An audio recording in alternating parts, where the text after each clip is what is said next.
Hello everyone, I'm back, and I'm doing great. I hope you're all doing great. One big thing that I just completed was the big studies that I was working on with the Unknown Guy Reborn, fellow Canadian, are complete. So if you want to go look at them, we basically made 4 full studies of anti-chess openings, and then we made a Lee chess team for sort of like a committee for naming them. And so hopefully soon all anti-chess openings will be named, and at this point there are some that were previously named by uh, FIDE Master Remacat in this book. I'll put a link in the description if you want to buy this book. It's really good. It's got a lot of variations. But anyways, today I'm gonna be showing you guys a game from the Antichess Shield, which is sort of like a monthly arena, which took place about a week ago. Time control is 3+2. With the white pieces we have the Unknown Guy Reborn, and with the black pieces we have a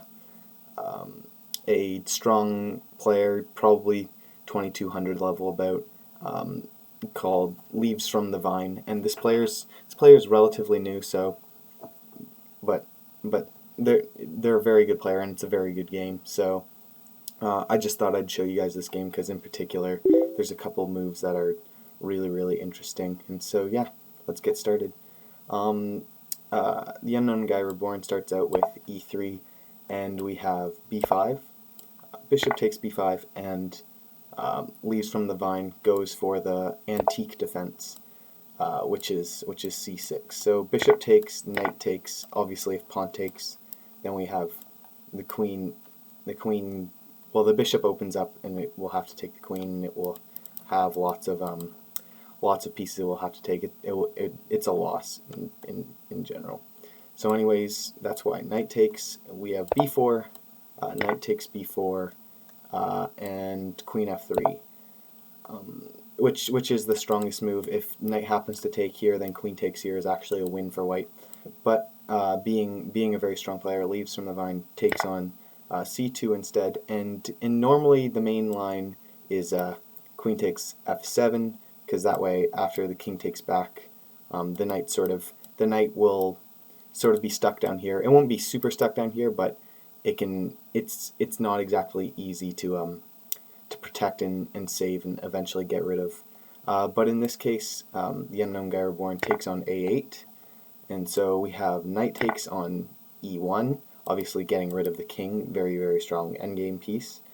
We have queen takes c8, knight takes g2, and then we have queen takes on d8. And here, Leaves from the Vine takes back the queen, and the Unknown Guy Reborn goes for bishop to b2. So basically, after the knight captures, the bishop will capture down here, and because the knight has no other squares left, then he's basically forcing this line where this bishop has to take here and come down here and take the rook. And so this line is exactly what is played. Knight takes e3, bishop takes, and because the knight has no more pieces to take back, we have the bishop taking here, and in this position the Unknown Guy Reborn recaptured with the f-pawn. So you have the bishop come down here and take here. We have e4, just pushing into the center, threatening, maybe forcing these pawns to eventually have to move, and so Leaves from the Vine plays bishop to c3, and here the Unknown Guy Reborn recaptures with the knight, which is actually lost. If you guys want to pause the video and try to find the win for black, that's great. In this case, Leaves from the Vine missed it, so obviously pawn recapture would have been better.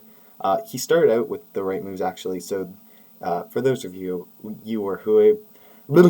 okay, sorry.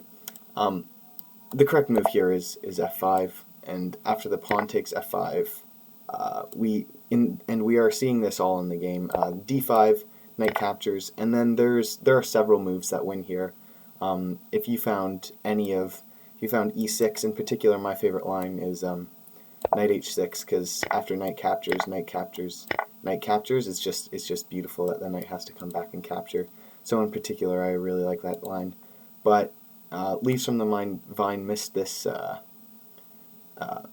series of moves and instead played knight to f6.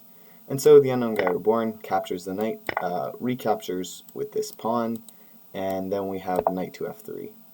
And in this case, Leaves from the Vine played rook to e8. This is actually a really nice move, because in this case, it sort of forces the Unknown Guy Reborn to give up this rook and recapture with the knight. You probably don't want to just give up your knight, because your knight's sort of, your minor pieces are what's sort of helping your pawns, because if you're just left with pawns, they're so immobile they can only move forward, and so black will obviously be winning if white only has pawns left. And so in this case we have rook to e1,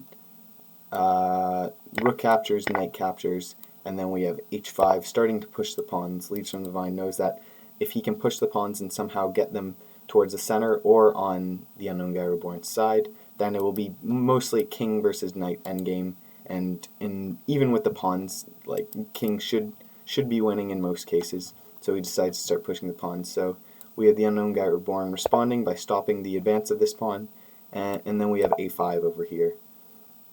In this case we have knight f3, yeah, knight f3, and Leaves from the Vine continues pushing this pawn, and here the Unknown Guy Reborn gives up the knight and starts pushing his final pawn. So we have the pawn capturing both the knight and the pawn, and obviously Leaves from the Vine pushes this pawn. We then have d3, we have f7, and d2. So this is where the Unknown Guy Reborn makes the losing move, but there's a lot of really crazy variations that I like to look at.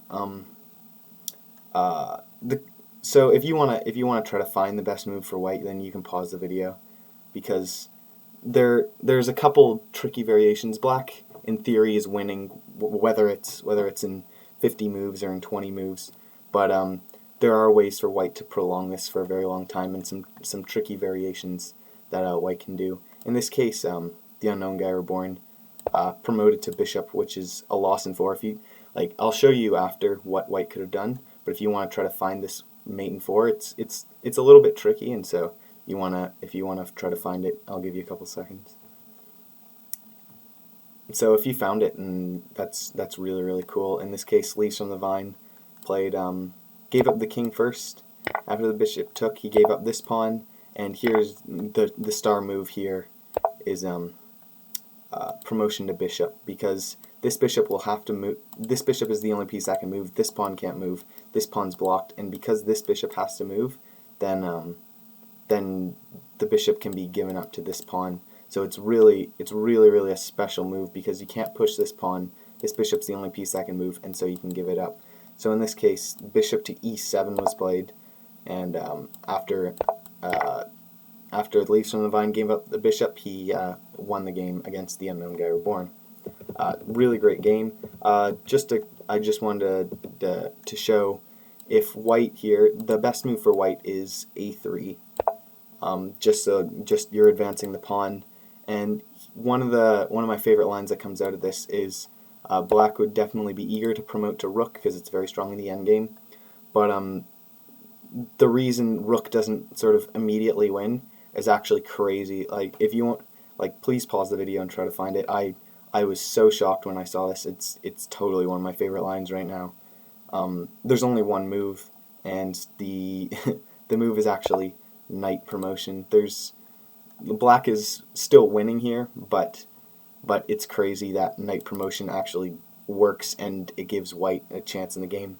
Obviously, king and rook cannot be given up here, and the reason I say that that it gives white some chances is because the one of the two moves, if you try to find move for black, there's only two moves that work, and they're really shocking, even more shocking than this knight promotion. So maybe sometimes if you're playing and you'd promote knight here, reason white might have a chance is black might resign here, seeing that both these pieces are guarded.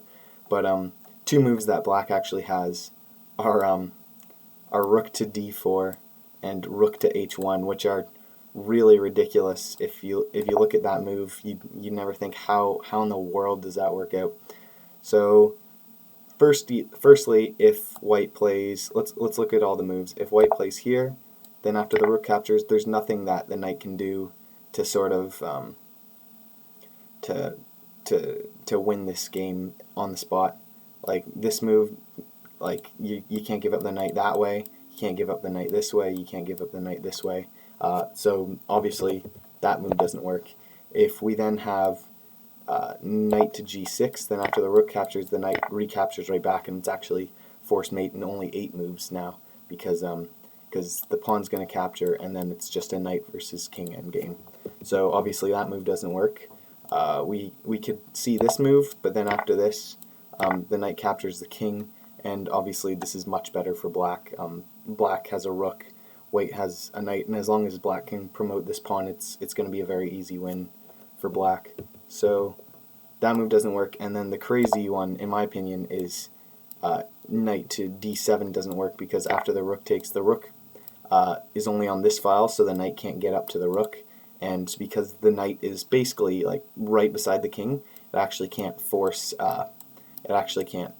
be forced to capture. All these squares result in the knight just being stranded in the middle of nowhere, which I found really, really fascinating. So you might be thinking, how come rook to h1 works and not rook to a1? Well, the reason being is because after this rook to a1 move, then after the knight comes here, if the rook was on h1, then the rook could capture and the knight recaptures. But now because the rook captures here, the knight can give itself up, and white wins the game.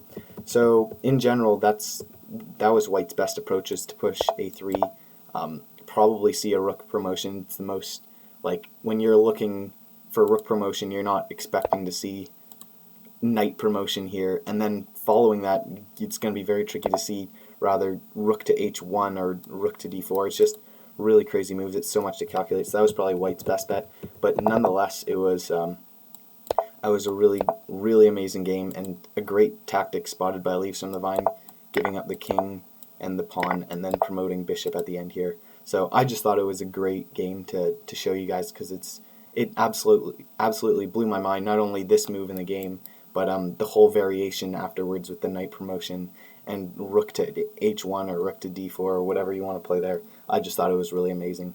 So thank you guys for watching. I will put links in the description to Arima Kat's book on anti-chess openings and tactics as well, but mainly I found this book very useful for variations and openings and stuff like that. So I'll put that link in my description, and I'll also put links to all of the studies that The Unknown Guy Reborn and I created for naming openings in the future, and I'll also put the Lichess team that we created for naming openings in the description. Thanks so much. I hope you enjoyed the game, and have an excellent rest of your day.